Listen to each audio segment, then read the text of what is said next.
Hello, everybody. Welcome into the Fantasy Pros Football Podcast. I'm Ryan Wormeli, joined today by Pat Fitzmaurice and by a rare analyst on the shows that I host, Joey P. Joe, we don't do a lot of shows together because typically it's one of us in the host chair, so kind of fun to have you on as a guest here today. Appreciate you coming on.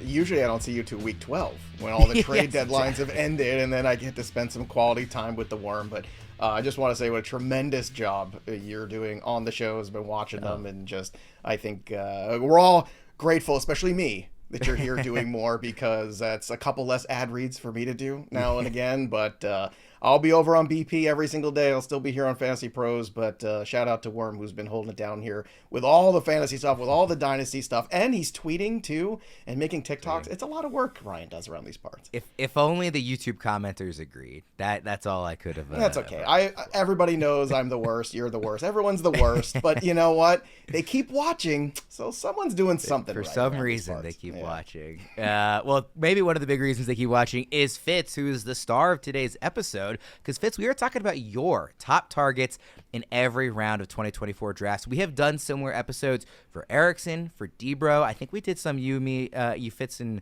Bogman and myself on the dynasty side as well. We are now doing this for your top targets in redraft. How are you feeling coming into this episode?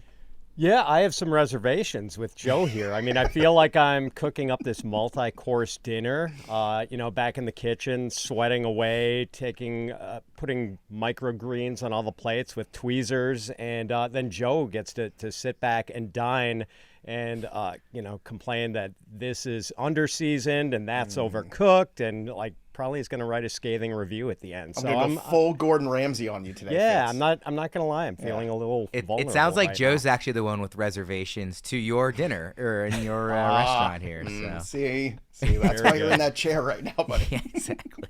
All right, we'll jump in here. We're going to go through round 16. We'll probably go a little quicker on the back end, just because those are more really personal preference by the time you get to the later rounds and just kind of, taking flyers on guys throwing darts. The early rounds are where you can really make or break your season. Just a quick reminder for everyone, all of our 2024 consensus rankings and tiers can be found at fantasypros.com/rankings. Also, a quick reminder to get ready for the ultimate fantasy football showdown with the 5th annual Fantasy Pros Fantasy Fest. Join us live on our YouTube channel Monday, August 19th, starting at 3 p.m. Eastern or 12 p.m. Pacific for a 5-hour fantasy football extravaganza like no other. We've got a star-studded lineup of familiar faces and the best fantasy experts from all around the industry coming together to bring you the latest and greatest insights to help you dominate your draft. We've got player rankings, breakouts, sleepers, busts, so much more with Jake Seeley, Jamie Eisenberg, Scott Pianowski, and others. But here's the best part. You can be part of the action. Join the live conversation and ask your burning questions. If you can't make it live, no worries. You can catch all the excitement later on your own time. But trust us, you won't want to miss the live show. So mark your calendar and set those reminders, because the Fantasy Pros Fantasy Fest is happening exclusively on our YouTube channel. All right, let's start off with the early round targets. Fitz, right at the top with round 1. Who is your favorite target? It's Jonathan Taylor, and let's start with the premise that I think the most important league setting you have when you're mapping out your draft strategy is not scoring system, whether it's PPR or standard. I think it's the number of receivers you have to start every week. Like if you start 2 receivers every week, it becomes much easier to fill your wide receiver position in a satisfactory way. So I think it really pays to pay close attention to running backs in the early rounds. Meanwhile, if you have to start 3 wide receivers a week, I really think you should be hammering the wide receiver position in the early rounds and maybe going with a hero running back strategy where you take one workhorse or kind of, top 12, 15 heavy-duty guy who is going to be the anchor, and then you can sort of cut corners at your RB2 spot. Now, I still do want that one hero running back, and there are only 4 running backs, I feel, with a combination of elite talent and a workhorse role, and that's Christian McCaffrey, Breece Hall, Bijan Robinson, and Jonathan Taylor, who is always the 4th of those guys drafted, and sometimes he goes after Jahmyr Gibbs. But I'm pretty excited about Taylor this year. I think he can get back to where he was in 2021 when he had 1,800 rushing yards and 20 total touchdowns. And I think a big key to that is going to be him playing with Anthony Richardson, whose rushing ability really is going to open up things for Taylor when they go to, run pass option stuff. in Shane Steichen's offense. And by the way, Shane Steichen likes to push the pace on offense, which we like. But, we've talked about this on the Dynasty show a lot, Worm, and maybe on this show too, going back to that Robert Griffin rookie year where Alfred Morris had the crazy season that was really opened up by the rushing ability of Robert Griffin, because linebackers, it's hard to commit to a running back when he puts that ball in your breadbasket and you don't know whether it's actually going to be a handoff or if he's going to spin out and take off around end.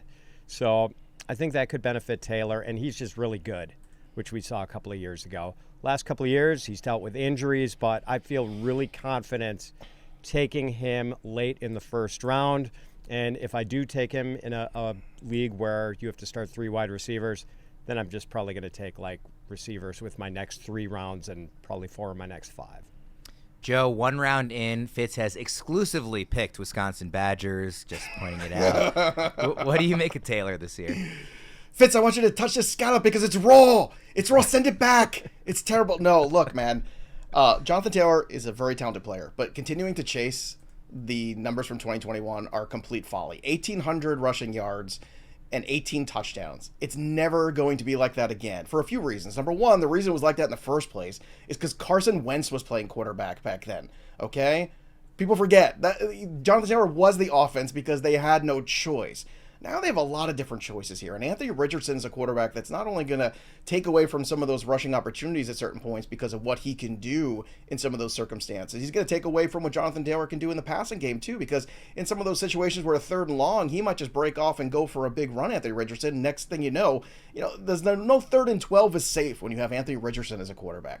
He's also going to take away some of those rushing touchdowns away from him. So what he did a couple years ago was glorious, but what he's done since has been a far cry. And I think when you talk about it's not that he can't be a 3-down back. It's not that he's a good fantasy investment. He's just not a good fantasy investment at this ADP, in my opinion, because it's a different coach, different system, different offense, and you have a rushing quarterback that we all know, and we've seen it a million times. Typically, those guys do cut into what great fantasy backs can do, because they take away from it, whether it be the touchdowns, whether it be the yardage totals, and it's just a different system, a different situation that you're in. So chasing the old Jonathan Taylor of a couple years ago is just not good. And on top of it, when you look at the number of injuries this guy has had in the last 2 years, I don't know why you'd want to start a fantasy team with him when at the turn you could look at guys like Jahmyr Gibbs, who I get it has a little bit of an issue right now, but look at what he did last year with nothing basically in the first 6 weeks of the season. He still had an incredible rushing year. He still had 10 rushing touchdowns. If I'm going to take a running back there at the turn, I'm going to take the guy who's a little younger. I'm going to take the guy in the Lions offense I believe in, who's got room to improve, instead of a guy where I'm worried about what his floor is based on the last 2 years. And Fitz, you're not even waiting for the turn to get Taylor, right? You're taking kind of after that elite 5 receivers, elite 3 running backs. Again, because you mentioned him as one of those 4 kind of workhorse running backs. He is behind those other guys. You just like him in that like 9 or 10 range even? A 2 start 2 wide receiver league, I'm willing to take him almost towards the middle, like 7, 8 or whatever. In a start 3 wide receiver league, more like 11 or 12. But, Joe, I would absolutely make you a wager on who scores more fantasy points between Jonathan Taylor and Jahmyr Gibbs, who I think averaged, 14 touches a game in games that David Montgomery played last season after Montgomery came back from the rib. I think the touch outlook for Taylor is 5 to 6 more touches a game than Gibbs, if not more. So look, I'll say this, Fitzy. I think running back is just not where I like to start my teams anyway. And philosophically, this is great because you are somebody that's still comfortable with that. I know Boggs is. I know Welsh is. For me, give me A.J. Brown, give me Marvin Harrison Jr., give me those big-time wide receivers, and I feel much more comfortable with the Garrett Wilsons of the world to start my fantasy team than with a running back because I think there's value as you get later on. But philosophically, I think there's a great discussion and let the people decide. Well, if Fitz is building his teams based off of his early round targets, then it will definitely be hero RB because I think your next 5 rounds are all receivers, Fitz. So yeah, there are quite a few coming up here. Yeah, let's get into that round 2 receiver here. Who's your favorite guy in this spot? All right, the round that everyone hates, round 2. And there are a lot of uncomfortable choices here. So I'm looking at what I feel like is a pretty safe option, and it's Chris Olave, the wide receiver for the Saints. And a little disclaimer here. So when we were looking at ADP, I think number 13 overall was Jahmyr Gibbs. But there is not, sometimes Jahmyr Gibbs falls, sometimes Puka Nacua falls to like the top of the second round, sometimes Garrett Wilson falls. I don't think any of those guys are consistently available because they often go in the first round. So I'm excluding those three. Olave is a guy who's always there in the second round. And I love Devon Achane, but we know his workload isn't going to be what we'd hope for. I mean, I'm really attracted to Derrick Henry more so than I have been in the past because I think he could potentially have a monster year, but he is a 30-year-old running back, so there is some risk there. Olave is just a safe second-round option, especially if you want to go wide receiver. He's gone over 1,000 yards in each of his first 2 NFL seasons. Last year, 87 catches, 1,123 yards, 12th in targets among wide receivers. Now, Olave hasn't scored more than 5 touchdowns in either of his first 2 years, but I do think there's touchdown upside for a guy who scored 32 touchdowns in 33 games over his last 3 years at Ohio State. The Saints didn't really add any noteworthy pass catchers, so I think Olave is going to continue to have an enormous target share in this offense. I mean, it's Rashid Shaheed is the number 2. They don't really have any prolific receivers, pass catchers at tight end. In fact, they don't have another wide receiver tight end on the roster who's ever had a 50-catch season. So things are lined up for Olave to be this target monster, and I know Derek Carr isn't considered an elite quarterback, but, I mean, he's averaged nearly 4,000 passing yards a season over his career. At one point, he's even floated like 2,000-yard receivers when it was Michael Crabtree and Amari Cooper in Las Vegas. So Olave unquestionably is going to be Carr's number 1 receiver, and I think that there's significant fantasy upside here. Joe, based on the most recently updated staff rankings on the site, I'm guessing you're going to disagree with this because you are the low man on Olave. I am, and I promise everybody, there's actually a lot of Fitz's picks that I really do like. And we're going to get to them. It's just not now. Olave is fine. He is just fine. He is like that bruschetta that they give you at that Italian restaurant that doesn't really taste good, but you're hungry and you're like, well, I'm going to eat this, but there's a little bit too much onion in it and there's no like giant, wonderful flavor in it. A guy that's got 9 touchdowns in 2 years. I think the thing with Olave, Fitz is 100% correct. He is the guy. He's the alpha in terms of wide receivers, and Carr is better than people give him credit for. But this offense did struggle quite a bit in the red zone last year. This is also an offense where the head coach is on the hot seat, and I don't like situations where if you get off to a bad start, all of a sudden you fire the head coach, and there's a little bit of chaos there potentially too, where everyone doing jobs that aren't their job necessarily. And when it comes down to offensive ecosystem, I would rather be going with a guy like, let's say, Jaylen Waddle, Nico Collins, guys who are in better quarterback situations, or should I say, or explosive offenses. Even Drake London, Michael Pittman, I would put above Chris Olave because I think their upside potential is more, and I think their floors are very similar. So this really doesn't come down so much as like not liking Chris Olave. I love him as a number 2. As a number 1, he's a little lackluster for me because of the offensive ecosystem that he plays in. Do you find yourself doing a lot of wide receiver starts, Joe? Because you mentioned liking wide receiver in that kind of back end of the first round range. So if you get like A.J. Brown or Puka or Garrett Wilson or whoever, are you often taking another receiver in round 2, or is that when you're then pivoting to running back? I will break for Derrick Henry at all times. He can get in the car anytime he wants. I don't care if he's 30 years old. He's a different sort of running back. He's a generational talent. With those guys, especially being undervalued this year, I will make a stop for him. But yeah, typically I do tend to go early wide receiver because I feel like when you look at the Zamir Whites, the Ramondre Stevensons, the Rashad Whites, there's a lot of guys that I feel comfortable building a group backfield where they're just solid high-end number 2 guys that are just going to be the guy there, and maybe they're not in the most explosive offenses, but the explosive offenses, especially since most people are playing in PPR leagues, I want those big wide receivers. I want the guys that have 1,300-yard seasons and double-digit touchdown potential. And there's a finite number of those guys, so I want to get as many as I can in the first 3 rounds. It's funny. I find myself really struggling in early rounds this year because my favorite first-round pick is like one of Brees or Bijan, running back. My favorite second-round pick is Derrick Henry, running back. My favorite third-round pick might be Isaiah Pacheco, running back. I'm not going to start running back, but yeah, I just love where these guys are going in drafts. I couldn't agree more on Derrick Henry. I've talked about it plenty this summer. Everybody knows that already.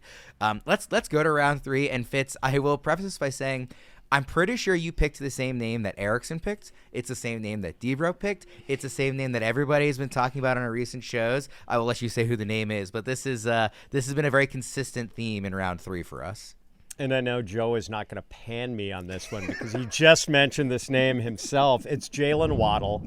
I have him ranked wide receiver 13, and I think that's about 4 spots above consensus. 3 NFL seasons for Jaylen Waddle, 3,000-yard seasons. Did it last year despite missing a few games, and he's done it the last 2 years despite having to share targets with Tyreek Hill, a prolific target hog. So Waddle has been very, just a safe play. We like Mike McDaniels, a play caller. I know Tua Tagovailoa is not universally beloved among fantasy managers, but he did lead the NFL in passing yardage last year. Over the last 2 years, Jaylen Waddle has averaged 10.7 yards per target and almost 2.5 yards per route run. So that shows he is a very efficient and very dangerous wide receiver. I think he's the safest and best option in the 3rd round. Joe, I don't think there's really an argument against the floor of Jaylen Waddle, assuming health, which is true for everybody. But what do you think of his ceiling? Well, I think the ceiling looks a lot like it did 2 years ago when he was healthy, which was a tremendous season for Jaylen Waddle. Any guy who comes in the league and has 100 receptions as a rookie and then follows it up with a 1,300-yard receiving season, while Tyreek Hill is around too. So the upside might be a little bit more if Tyreek Hill misses any time for injury, he becomes a little bit more of a target hog. But the floor is so high already. I'm with Fitz 100% on this one. Waddle in the 3rd round is a great value. Coming into draft season, he was grossly underranked in my opinion. And I keep going back to the ecosystem thing. In the Black Book this year, I put together this concept, which is grading the quarterback, the offensive line, the coaching system, the continuity, the skill position players. And when you put all those things together, what you have is a grade of how good of an offensive ecosystem that exists. And the Dolphins are one of the best ones because of the continuity, because of the coaching, because of the efficiency. They check a lot of boxes, and that's the kind of offense that you want to be invested in. And I know it can be a volatile one at times in terms of health, but you can't just peg Jaylen Waddle as a guy that is injury prone based on 1 year. That's not fair to Jaylen Waddle, and always follow the money. They paid him this offseason, which means the Dolphins believe in him, and they are absolutely thinking about him as a crucial part of this offense going forward. Fitz, just because we did pick this name on the other iterations of the show that we've done, was there anybody else that you considered? If Waddle in your league is gone because somebody takes him in round 2 or whatever, is there another round 3 guy you're pivoting to? Yeah, I don't have the ADP page in front of me, Worm, but is Pacheco a round 3 guy? I think he was, right? Or is he round 2 now? He looks like he's now moved up actually to late round 2. Round 3, looking at guys like Jacobs, Laporta, Debo, Nico is round 3 in some spots. I'm looking at the ADP consensus on FantasyPros right now. Ayuk, who I know you're down on, Mahomes, Evans. I mean, Waddle seems like the clear option in reading out these names. Yeah, really, Evans is the only guy I might have considered there, and I have Evans, I think, ranked 1 spot behind Waddle.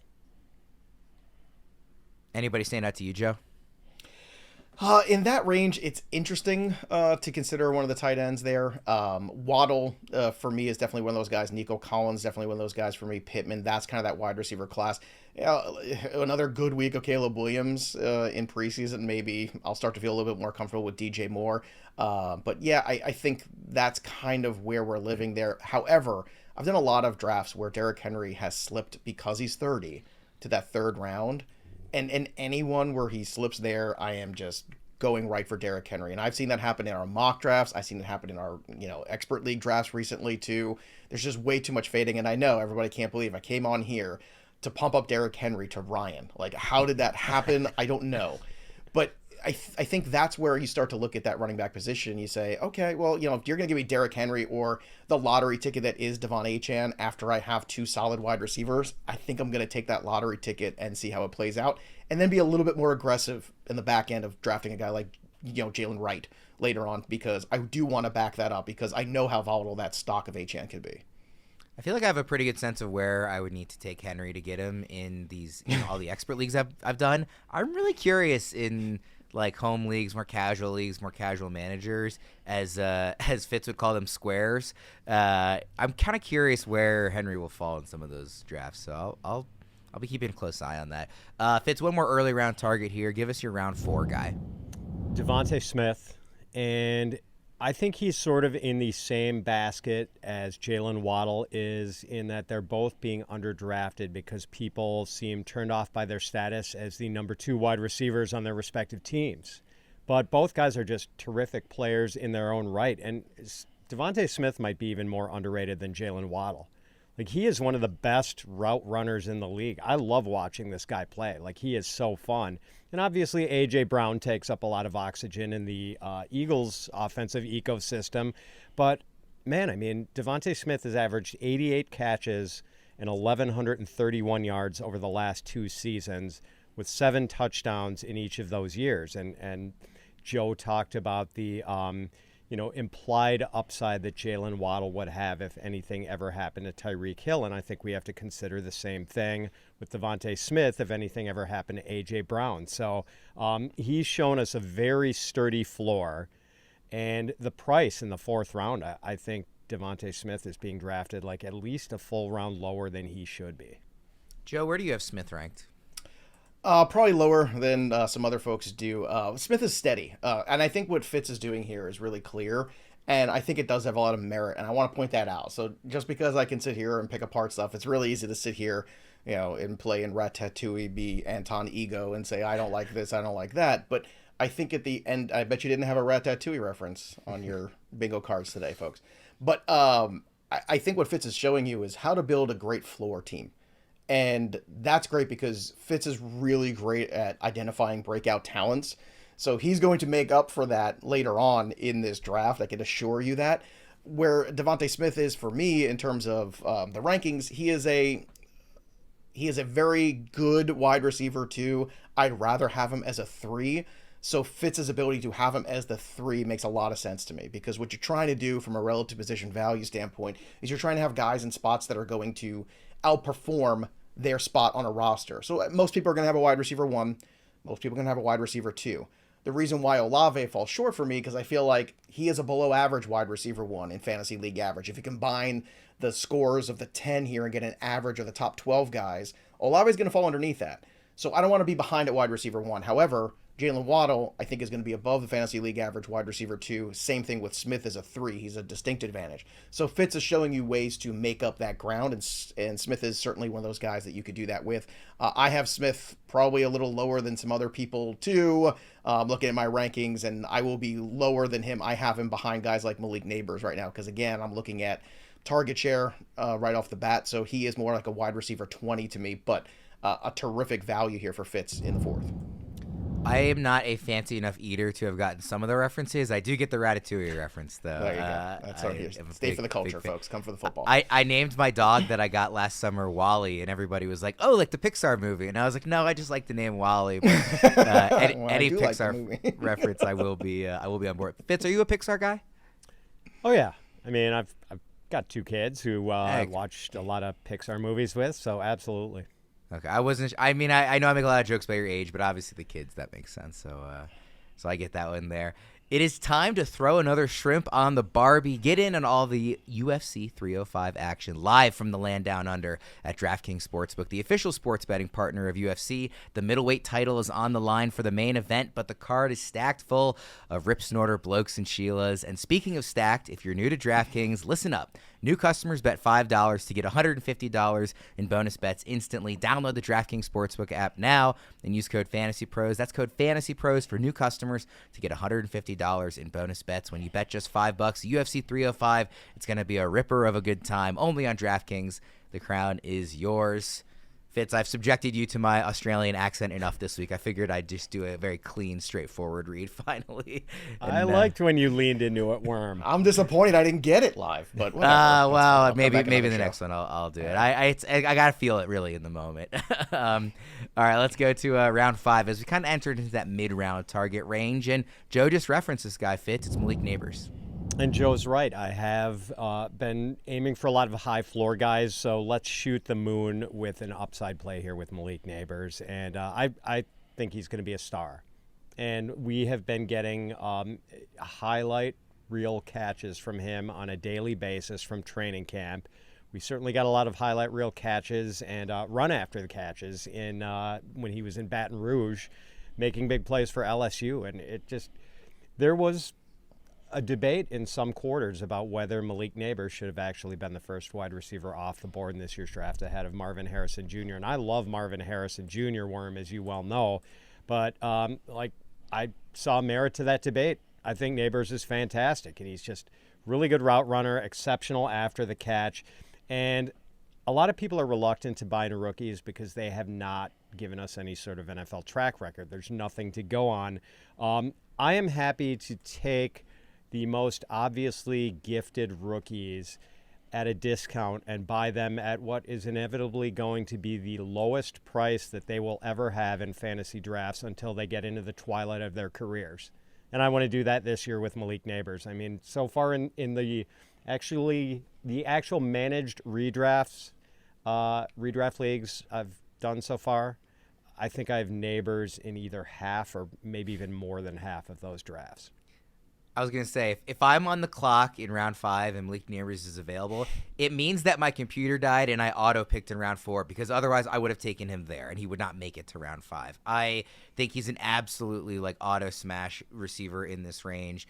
10 out of 10, I will be taking him everywhere if I can get him at this point, even with some of the ankle injury question mark stuff. I just think he's too good, and I love what your point about he will never be this cheap again. If he is the guy if he's 80% of the guy we think he can be, he will never be this cheap again.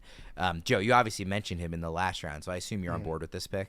I am, and I think the only way he lasts to the 5th round is maybe in a 10-team league, because I can tell you in any league you're playing in with people who know what they're doing, he is not going to last this long. So you're going to have to pull the trigger most likely earlier. What you're seeing in the early ADPs, some casual drafting on some of the bigger sites on FantasyPros, you could see the consensus ADP, but I was just at a draft yesterday, in the last couple of days actually, for the Black Book Charity League that we do, which raises money for St. Jude's. It's got a lot of sharps in it from our Discord, people like DVR and Foxworth, all the sharps of the sharp, right? They're all in this league together with me. And I will tell you this, Malik Nabers, McLaurin, all the guys that we think, they're going to be there later, they're moving up the boards where the sharps are. So be aware of that. If you want Nabers, you're going to have to take him over Smith, which is a question I would ask you, Fitz.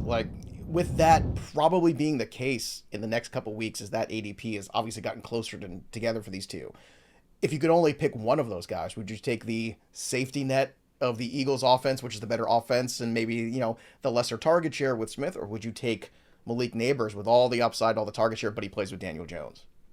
Right now I have Nabers ranked wide receiver 16 and Devontae Smith wide receiver 18.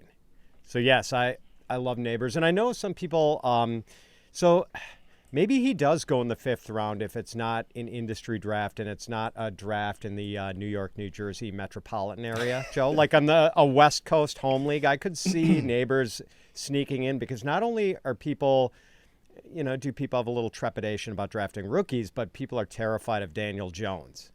But with good reason. Yeah, with good reason. But 2 years ago, when Daniel Jones was healthy all year in Brian Daboll's first season as the head coach, the Giants were 16th in offensive touchdowns. I think they had 37 TDs that year, which was actually the same number the Chiefs scored last year, I believe. So, they were not a train wreck of an offense. Maybe that's as good as it ever gets with the Daboll-Daniel Jones combination, but there is a ray of hope there, and I know Daniel Jones can throw a spiral and just put the ball in Malik Nabers area code. You know what, Fitz?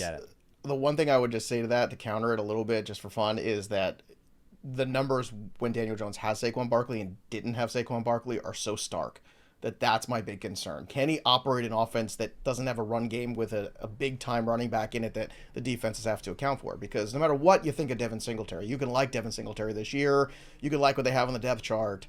It's not Saquon Barkley in terms of talent. We all know that. So what that offense looks like, how Daniel Jones performs, it is a huge if. Now, as Malik is a 3, sign me up. I'm still good for the upside. I know Fitz is too.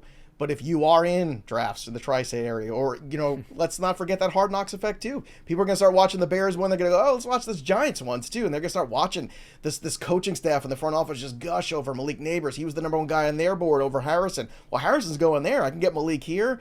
It's going to change. The only thing that might suppress us is this early injury that he's had that doesn't seem like a big one, but injuries sometimes do scare people off. Just uber elite talent. He's going to get all the targets he can possibly handle. Like, it just, don't overthink it. Like, just take the super talented guy. Speaking of talented guys, next up for you, Fitz, and it's Terry McLaurin. And I want us to say that I wrote him up recently for one of our collaborative articles on the site as a guy that, like, I don't understand why his ADP is as low as it is. It's the lowest it's been since his rookie year when he was a day 2 pick who was totally unproven, and yet he is the best quarterback of his career. So, I mean, tell me why I'm right on Terry McLaurin. You are right, and let's look at the quarterbacks with whom Terry McLaurin has played at least 2 games during his career in Washington. Dwayne Haskins, Kyle Allen, late career Alex Smith, Carson Wentz, Taylor Heineke, Sam Howell, Jacoby Brissett. And now he gets to play with the number 2 overall pick and a reigning Heisman Trophy winner and a guy who threw, I believe, 31 touchdown passes to his top 2 wide receivers last year in just 13 games. So, and that's it. Now there's touchdown upside for Terry McLaurin, who's only had 25 touchdowns in 80 career games. And I think we are going to see Jayden Daniels raise that touchdown ceiling a little bit. And McLaurin has had 77 catches or more and 1,000 yards or more in 4 straight seasons.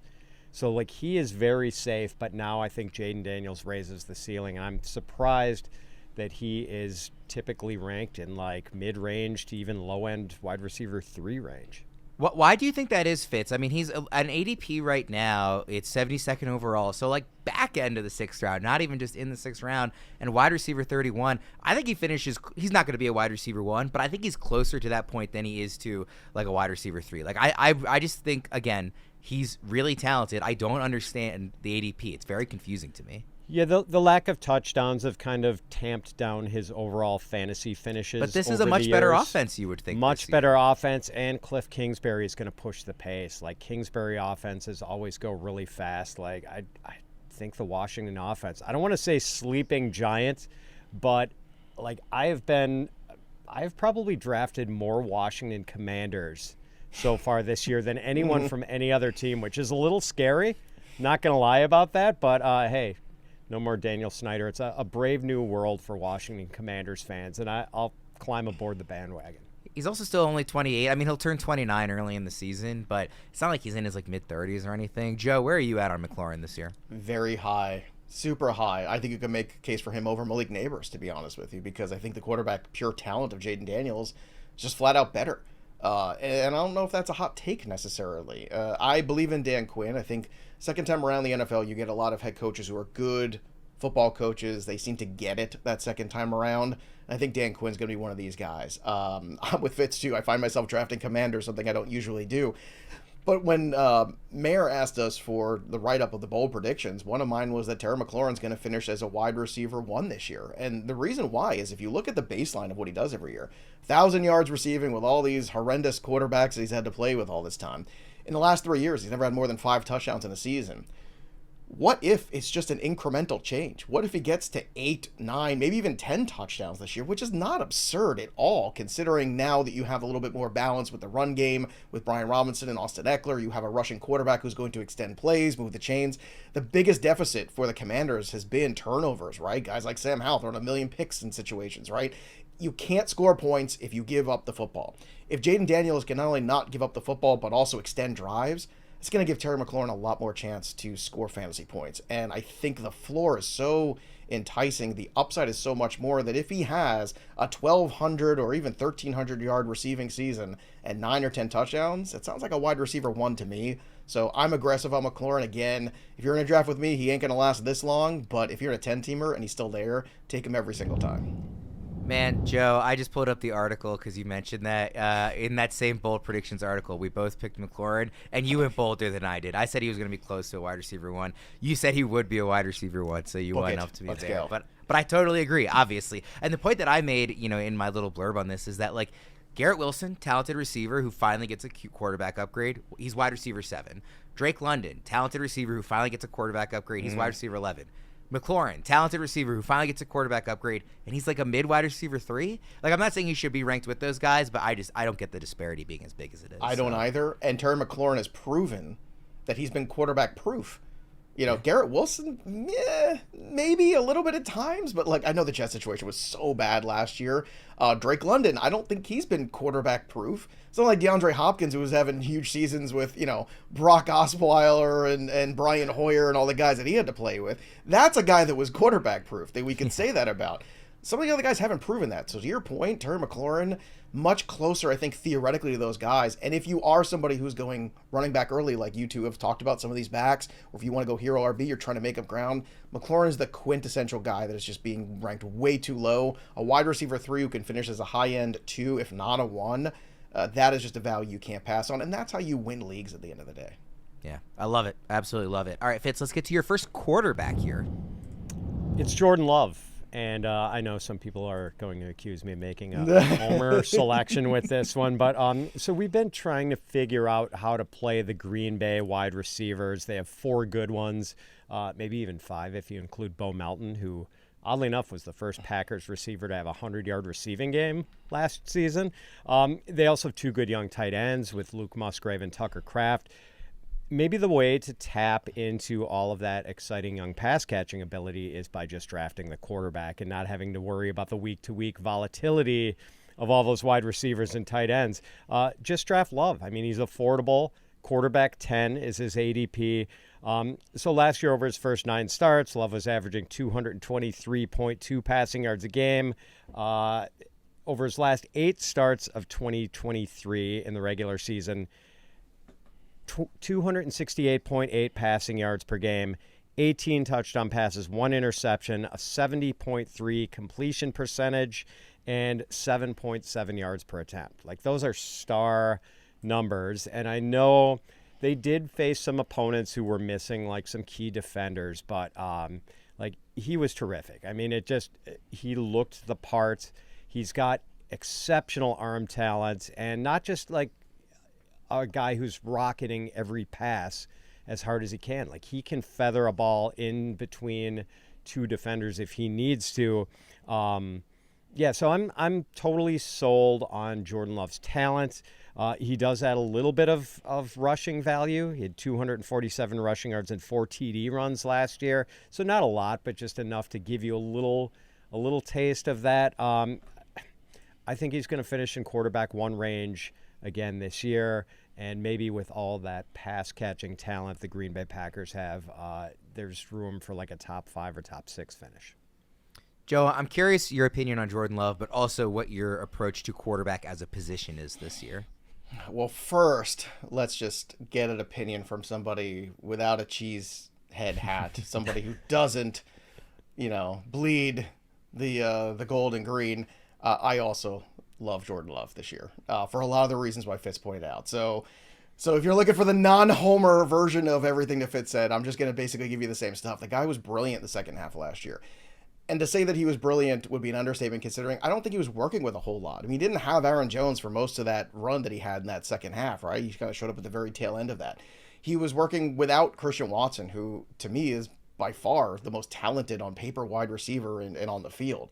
So if you get better running back play, more consistent, and if you're going to get a healthy Christian Watson and maybe an evolution of Dontavian Wicks as another, fun, explosive wide receiver where you've already established Doubs and obviously Jayden Reed had a really good season, there's a lot more room for Jordan Love to be great. Love is one of my favorite pivot points at quarterback. So to me, I look at quarterback, whereas, you get that red flare that goes up in every single draft to talk about this in the single quarterback league where Mahomes goes or Allen goes, wherever it is, goes first. So you then know, okay, well, is it going to be around 2? Is it going to be around 3 where that first quarterback run happens? The later it happens, the more I am apt to follow it. So if it happens in round 3 or 4, I'm much more apt to jump in the pool for a Lamar Jackson in the 4th round. That's a tremendous value if you can get a guy like that. And you know when it's going to start. When it starts to get to that other grouping, I love Richardson. It's a huge upside. In a 10-team league, I'm more apt to do it because the replacement value at wide receiver is going to be greater based on supply and demand. It's just a numbers game at that point, right? So you can have the elite quarterback, have your cake, and eat it too, because guys like McLaurin, guys like Malik Nabers, they're going to get suppressed in ADP just based on the number of players that have already been taken. When you get to the 12 team, it gets a little dicier. And if that quarterback run happens earlier, and then those mid-tier Burrow, Richardson, Kyler Murray, that whole discussion point goes, then I am very happy waiting. And if you've seen all these mock drafts I do, time and time again, I've been taking Jordan Love, and that's typically my fallback guy because I do think he is going to continue to build on what he did last year. Can he be quite as good? He doesn't have to be. All he's got to do is carry over 80% of what he did in the second half last year in the last 8 games to the first 9 games. And if he could do that, he's going to finish as a top 5 quarterback potentially. That's in the range of outcomes, as Derek Brown likes to say. So we checked that off the box today. But I am also where Fitz is. I'm very enamored of Jordan Love. I've got him QB8 this year, and quite frankly, I think if he's not QB8, I think he's more likely to be better than that than he is to be worse. I've got him at 7, really, so I don't think that's a hot take. Fitz, what do you have him at? 1? Is that where you have him, Fitz? No, I think I have him at QB9. I'm trying to be. How can we be higher than you? Fitz I hates know. love. I know. Fitz hates Come love. on! Wow. I know. This is very enlightening about you, Fitz. This is very Shocking enlightening. You development. better And go to just your for the ranks record, after Joe, this. I do bleed melted cheddar. For the record. All right, let's go to round 8 here, Fitz. Who you got? All right, I've got Diontae Johnson, and it's nice to have the opportunity to get a high-volume receiver this late in drafts. And I know the Panthers' offense was kind of a train wreck in 2023, but nevertheless, through 11 weeks of the 2023 regular season, Adam Thielen was wide receiver 10 in full-point PPR scoring. He was averaging over 9 targets and like 7.5 catches a game. And now Diontae Johnson is going to be the alpha target of Bryce Young. And we're hoping the Panthers can get some offensive improvement with quarterback whisperer Dave Canellis, hopefully working the same magic on Bryce Young that he worked on Baker Mayfield last year. So I'm pretty excited about the pass catching potential for Diontae Johnson. We know he's probably not going to average, 14 or 15 yards a catch, and he's probably not going to score double-digit touchdowns. But if we can get 90 to 100 receptions for Diontae Johnson from an 8th-round pick, you're going to turn a significant profit. Joe, what do you think of Johnson? Well, Diontae Johnson is a guy that a couple of years ago had 0 touchdowns. I remember that. And look, the best place to go for that repeat would certainly be the Carolina Panthers offense. However, I do like Dave Canales, and I think what he has done with the Geno Smith situation, the Baker Mayfield situation, does give you hope for the Bryce Young situation. I love how Fitz has went from all these exciting, sexy picks to like the most boring pick you could possibly make here. But I get it. I think the Xavier Worthy pick in that similar range is one that I would prefer. They're going very close in ADP. It depends on how you build your team, right? I'm somebody that is getting some bigger name wide receivers early on, so in this range, I'm more apt to go with a Xavier Worthy type, whereas Fitz has built that wide receiver floor grouping, and then he went a little sexier then, now he's back to the floor. So it makes a lot of sense. In PPR, yeah, he's going to probably be a double-digit guy most weeks, but he's capped because of what that offense most likely is going to be. So that's where I struggle with it. Whereas I'll take the guy that plays with Patrick Mahomes, and maybe there's some boom or bust in there, but the upside is huge. And when I'm looking at flex wide receivers, I want the upside in the big offense. Guys, I'm sitting here with a couple of baseball fans, and anybody who knows me knows there's basically nothing in the world I love more than going to baseball games all summer long. In fact, I've already made plans to attend not 1, not 2, but all 3 Orioles games out here in Denver when they play the Rockies at the end of this month. And to make sure I get the best seats for those games at the best price, I turned to Game Time with killer last-minute deals, all-in prices, views from your seat, and their lowest price guarantee. Game Time takes the guesswork out of buying MLB tickets. I'll be planning ahead for the O's series, of course, but one of my favorite things about Game Time is the last-minute deals. You can save up to 60% off buying last minute for not just sports, but concerts, comedy, theater, and more. I'll be headed to a concert at Red Rocks this month, too, and you can be sure I'll be checking out Game Time's deals. 2 other features that I love for how much it takes the frustration out of ticket buying are Game Time seat views, showing your view from the seat before you buy, and all-in pricing, so I know the total upfront with no hidden fees. Game Time is simple to use, but more importantly, the app gives me all the information I need to make an easy ticket purchase. So this summer, take the guesswork out of buying MLB tickets with Game Time. Download the Game Time app, create an account, and use code FANTASYPROS for $20 off your first purchase. Terms apply. Again, create an account and redeem code FANTASYPROS for $20 off. Download Game Time today. Last minute tickets, lowest price, guaranteed. Joe, have you made it to a lot of baseball games this summer? I've made it to a few Somerset Patriot games, the AA Yankees, because they're around the corner. So that's a much easier lift. Plus, there's fireworks at the end at night, and that's fun. And the kids love the fireworks. You get a funnel cake and the fireworks. That's pretty good. And I gotten to see, some of these Yankee prospects that have come through too and moved up. So that's been kind of fun. This is the closest I've lived to a baseball stadium. I'm about 20 plus, maybe like 22 minutes from the Rockies Stadium, and it's pretty cheap because they're terrible. So it's a one place to go. And, hey, when is that game? Are you going to see them clinch the Orioles? I'm going. It's Labor Day weekend, so it's Friday, Saturday, Sunday. Could be. I mean, I might see the Rockies clinch being eliminated. Yeah. I think that's a long time past. Yeah, exactly. All right, Fitz. Let's go to your round 9 favorite target. Jayden Daniels. And we have talked about him already. He offers the same sort of rushing potential that Anthony Richardson offers, and Daniel is considered a more accomplished passer coming out of college than Richardson was. And yet, Jayden Daniels is significantly cheaper in drafts this year than Anthony Richardson. Over his final 2 years at LSU, Jayden Daniels had 2,019 rushing yards, and that's factoring in that sack yardage is deducted from rushing yardage for college quarterbacks for some reason. Not only that, but like the passing potential. Like he averaged 317 passing yards and 3.3 touchdown passes a game for LSU last year. So there is some pretty big upside. I think we should be excited about him playing in a Cliff Kingsbury offense since we saw Kyler Murray finish in QB1 range as a rookie in Cliff Kingsbury's offense. High upside here. Rushing ability is the cheat code for quarterbacks. The Konami code. Hat tip to our friend Rich Rebar for coming up with that great fantasy football phrase. And Jayden Daniels is unquestionably a Konami code quarterback. Joe, I'm curious where you have Jayden Daniels. I find myself ranking him in that like back end of QB1 territory, and like I almost wish I was less of a coward and could rank him higher. But also, like, I see the downside, like the way he runs. I get worried about injuries. I know Debro hates when people bring that up. He also checks a lot of the boxes of quarterback prospects that I tend not to like a late career breakout, that sort of thing. And then you watch him play, and it's like, how is this dude not going to be a top 5 fantasy quarterback? So where do you come down on him? Well, how he's not a top 5 fantasy quarterback is if he gets hurt because he doesn't change his running style. Because he has to start sliding more. This is not a situation that is up for debate at this point. I mean, guys in the NFL, you're going to get your ass kicked if you don't hit the deck a little bit more. So you can't do that same instinctual thing where you're trying to get that extra yard or whatever. You're going to get lit up in this league. So that's the only thing that I think can keep him. I have him at 12. I actually just updated my ranks this morning on him. And I think the only point that I would make here is like, there's nothing you're going to add. We already know how great Daniels is as a talent. The unknown is there. If you're going to draft Jordan Love just in a draft, I would not be even pivoting to Daniels at all. I would make that decision. So you're either somebody who wants to go late quarterback with Jordan Love and you're happy with that, or you're somebody that wants to go really late and be aggressive by a round, maybe even 2 on Jayden Daniels.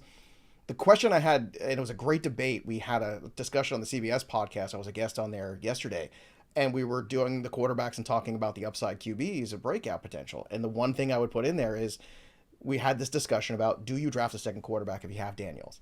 I'm of the mind that you draft certain quarterbacks. If it's Jared Goff that's around, if it's Kirk Cousins that's around, maybe Matthew Stafford, like those guys, yes, at whatever the ADP at the back end of last round of a draft or second to last round, cool.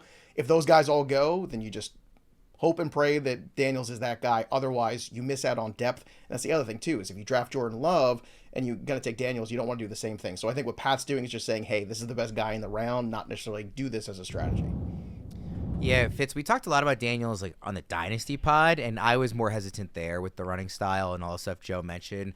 I always hear people say, well, Lamar's not that big, and he gets hurt in the pocket not running. I'm like, yeah, but he like knows how to take hits when he's running. Like Jayden Daniels just like jumps head first over the line in the first quarter of a game, against the Citadel. Like, I mean, it's just like he's reckless as a runner, and I hope that changes because he's so fun to watch and he's so clearly talented. Yeah, it cost LSU a chance to beat Alabama last year because they were in that game. I think he got crash test dummied by Dallas Turner, got knocked out of the game, and then Alabama just roared ahead and won the game. So, he does have to start sliding and not taking those ridiculously head-on shots. And at the same time, like, I'm, as a drafter, definitely of the mindset of, like, league winner vibes only. And, like, if Jayden Daniels does stay healthy, where he's going could absolutely be one of these quarterbacks that turns into a league winner, which is not easy to do, but he's got the skill set to do it. So, I totally am on board with the pick here. Round 10, a name that you have brought up pretty much in every show we've done all summer. Yeah, let's celebrate my 500th offseason mention of Chase Brown. And like this is as much a bet against Zach Moss as it is a bet on Chase Brown, because Chase Brown had 58 touches last year as Joe Mixon's backup. Like, we do not have much of a track record to go on. Made some big plays, but he did put down a pretty impressive track record at the University of Illinois. In his last season there, he averaged 27.3 carries a game, 29.6 touches a game, 1,883 yards from scrimmage, 13 touchdowns in 12 games. So he could be a workhorse if the Bengals decided he was better than Zach Moss and they wanted to give him the Joe Mixon role. And let's see, what other teams have decided that someone else was better than Zach Moss? Oh, the Bills made the decision 3 straight years that Devin Singletary was better than Zach Moss and gave him more snaps and touches. And I don't think anyone thinks Devin Singletary is a star-level running back. Moss did have that excellent 4-game stretch early last season when Jonathan Taylor was on IR, but then from week 6 on, Moss averaged 3.6 yards per carry. So I do think it's going to be a split to some degree in the Cincinnati backfield, but I want to bet on the guy who's faster, younger, a better pass catcher, and more explosive. Joe, are you team Chase Brown or team Zach Moss? Well, if I have to choose, and I really don't want to because I'd rather just go look somewhere else, I'll choose Chase Brown too. I'm not a believer in Zach Moss. I know last year was really fun, but it was a unique situation.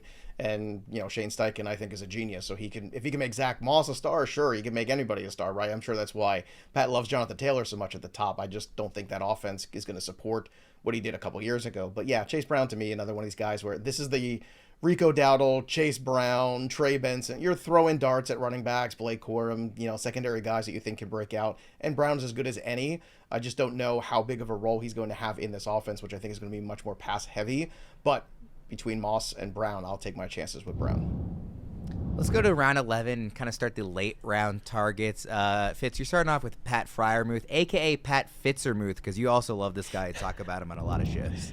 I do. I believe in leveraging the depth at the tight end position, the rare depth. It's unusual to have this sort of depth there. And if you are extremely patient at tight end and can find Pat Freiermuth waiting for you in the 11th round, here's my pitch on him.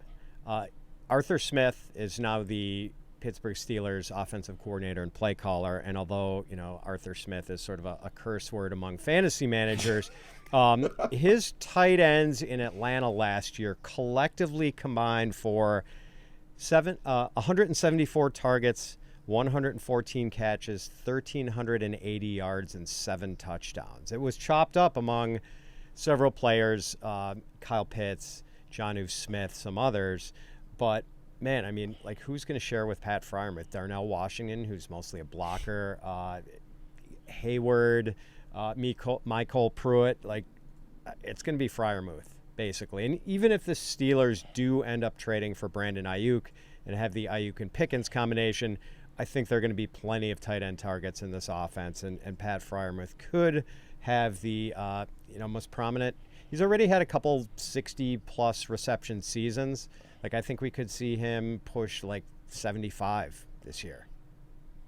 Joe, similar to the quarterback discussion, I'm curious both your thoughts on Freiermuth and kind of your approach to the position. For me, I really want one of those elite 6 or 7 names. If I don't get them, though, Freiermuth is right at the top of my list. Yeah, it's the guy that I drafted in the Flex League this year, in the Expert League. It's the guy that I just took in that charity league that I just mentioned, too.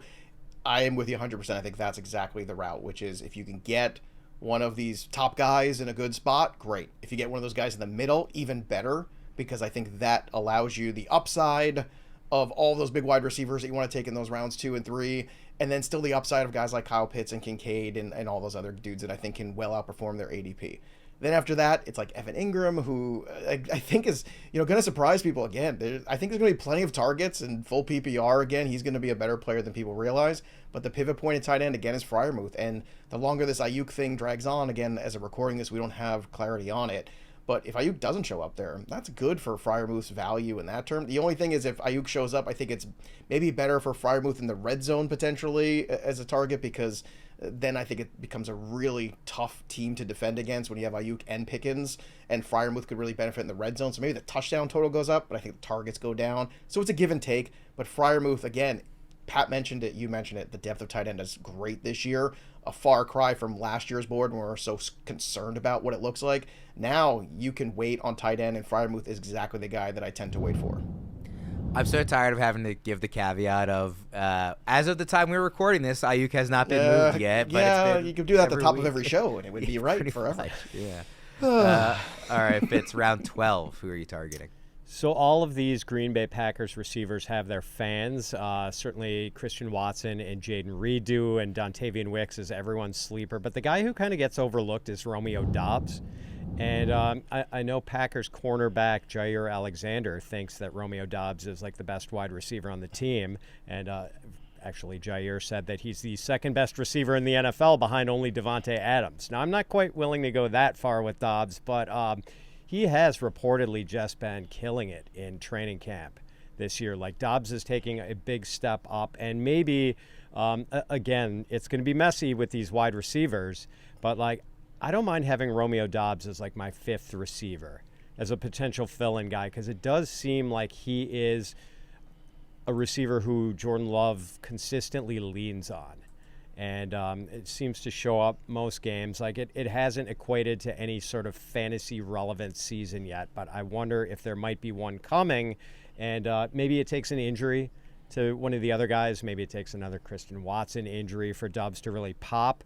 But this late in the draft, I think he's a worthwhile flyer. Joe, at cost, do you have a personal preference among the Packers receivers?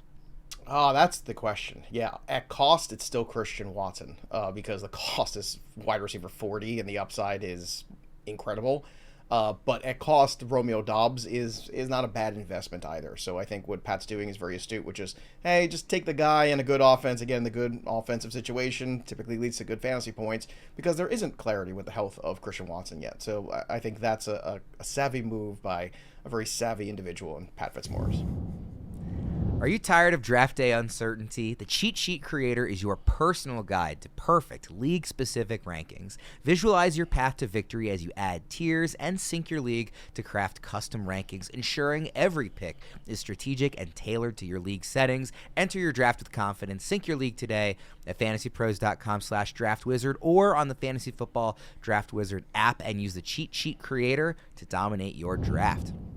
All right, 4 rounds left. We'll move a little quicker through these because, like I said at the top of the show, you kind of get into more just personal preference, the guys that you want to be throwing darts on this year. Round 13, Fitz. Who are you taking? Josh Palmer.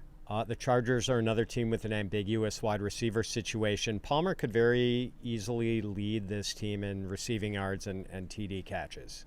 And he's going pretty late in drafts. Yeah, granted, we know the Chargers are going to be run heavy with your boy Greg Roman calling the plays for him, but still, someone's got to catch those perfect Justin Herbert spirals, and I think Josh Palmer will be on the receiving end of a few. If anybody has ever been less my guy than Greg Roman, I haven't met them yet. Fitz, you'll appreciate the reference. To me, he is the Mark Turgeon of offensive coordinators, and I know that is a very niche reference for our audience. I'm all in on the Josh Palmer call, though. I think if Justin Herbert winds up healthy for most of the season, then I think Palmer is a huge value. Joe, are you high or low on Palmer? I think it's a good value there, and I think it's hilarious that people think, well, Greg Roman's here, so the Chargers will never throw the football again. Like, Justin Herbert's going to have 10 pass attempts. Are you crazy? Like, you just can't compare Justin Herbert as a passer to Lamar Jackson. Not to mention, like, the potential weapons that might be out there, too. Not to mention, oh, wait, is there a dominant running back in this backfield? Because I don't see it yet.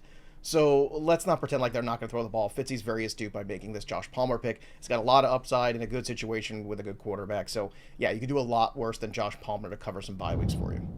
There is a world where Josh Palmer is very clearly the number one wide receiver in this offense. Sure. And they will throw enough that if you are clearly the number one wide receiver with Justin Herbert throwing you passes, that you should be going a lot higher than in the wide receiver 50s range.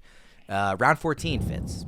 Jaleel McLaughlin, running back Denver Broncos, showed some juice last year as an undrafted free agent, and Sean Payton keeps talking him up, talking about his work ethic and how he is a guy who's like always in the facility early, one of the last to leave. And really the appeal here is the pass catching potential, because Sean Payton's offenses always funnel targets to the running backs. And oh, by the way, they drafted a quarterback, Bo Nix, who was a screen and check down guy in college. I mean, he threw so many more screens and dump off passes than any other QB prospect in this draft class. The Broncos led the NFL with 153 running back targets last year. I think only one other team had more than 130.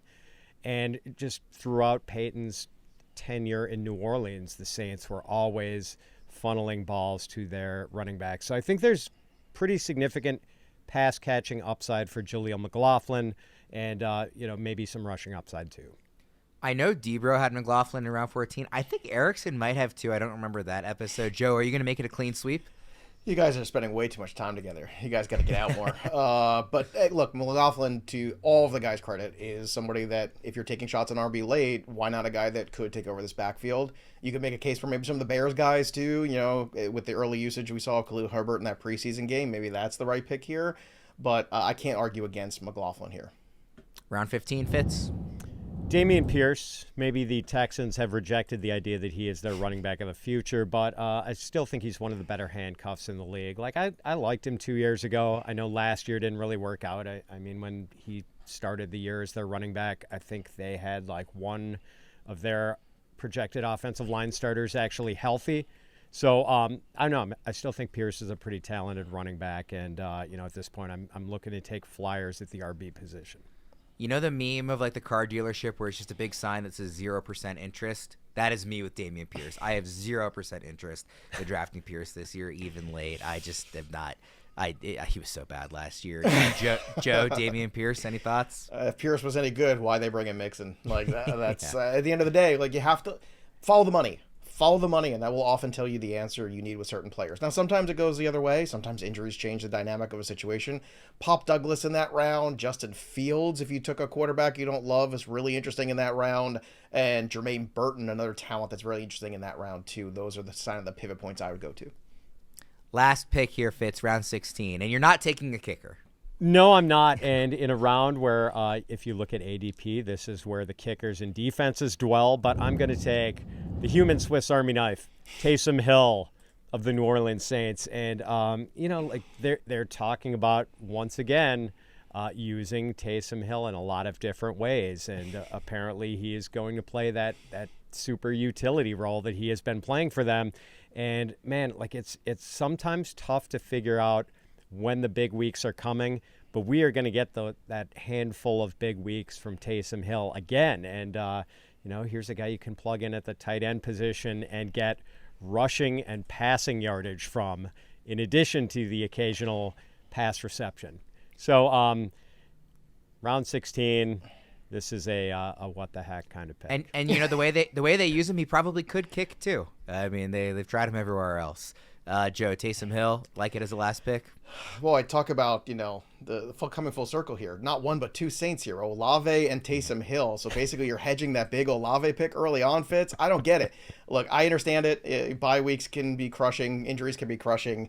If you're going to take a dart at the end of a draft, I'd still be taking it on more running backs than I would on the Swiss Army knife that is Taysom Hill instead of a lackluster Saints attack. But I certainly get it, because the question is not, can he be good? The question is, what week will he be good? That's the tough thing. And you hope it's the week that you need to play him. That's the only thing you got to worry about with Taysom Hill.